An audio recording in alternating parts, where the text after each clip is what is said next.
Good morning, good afternoon, good evening, wherever you are. I am Johannes Keating, for those of you that haven't met me before. I see some new faces, but also some familiar ones, which is so nice. So, under the rubric of ISTDP, obviously, I'm envisioning two main themes rising to the top today and taking center stage. They are pressure and challenge, and the needed foundation for pressure and challenge, and character change. So I'm guessing most of you know that pressure and challenge are defining features of ISTDP, and they can be incredibly healing and powerful.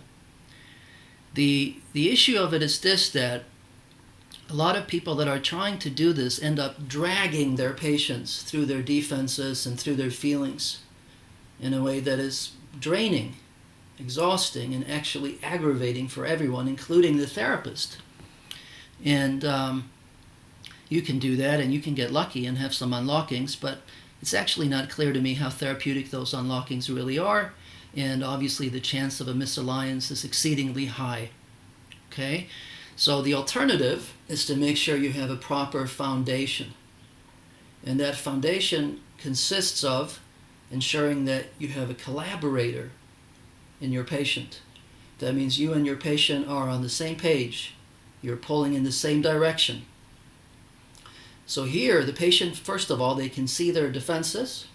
Not much is going to happen unless they can see their defenses. Then they have to see that their defenses perpetuate their presenting problems. And it's not enough for you to see that. The patient really has to see that.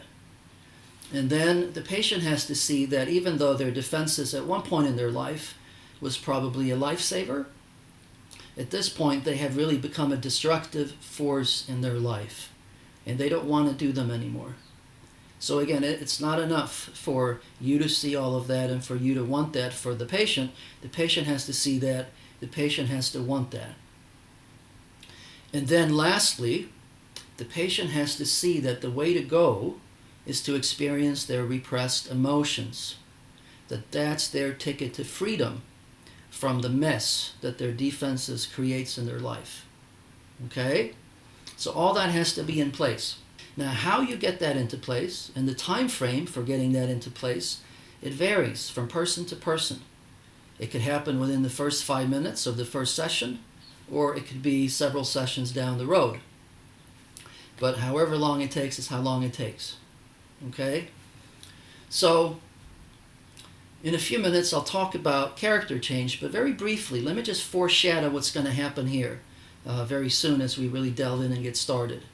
For those of you that may not have a clear sense for what pressure and challenge really looks like and sounds like, maybe some of you that are newer to ISTDP, I'm going to show a 10-minute vignette from the initial 3-hour session. I think it starts like maybe at 40 minutes into the session. So we'll watch that 10 minutes and then we'll call it a day, and that'll be it. Just kidding. No. So we'll watch that 10 minutes, and so you get a flavor for what pressure and challenge looks like for those of you that aren't sure.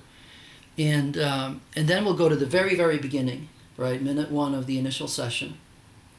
And I'll show you how we got there to where I begin to sort of slowly ramp up with some pressure and challenge. And then we'll watch that vignette again, and then the rest of the entire course of treatment moving forward with this perspective in mind. Okay?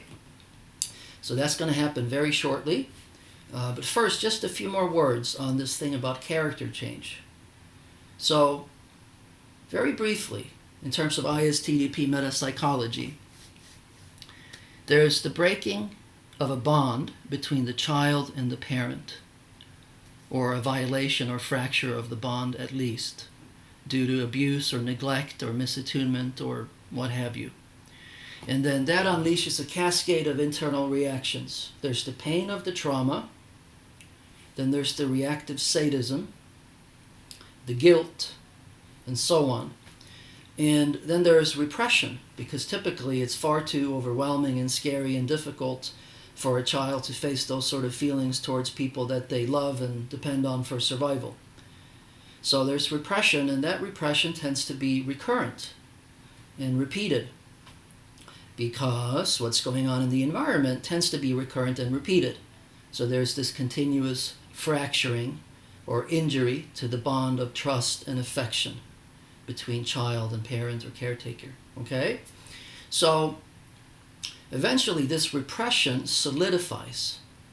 And it's the solidified repression that has been termed our character armor.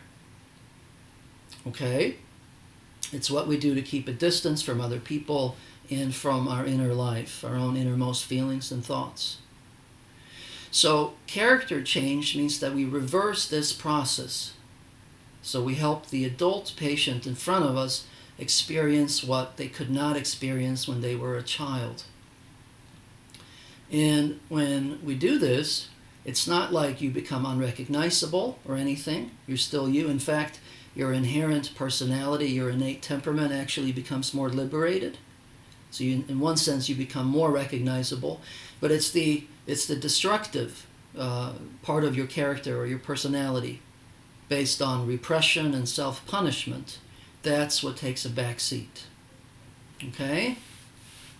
All right, enough of my little preamble. Any comments or questions before we delve in and actually start watching this case?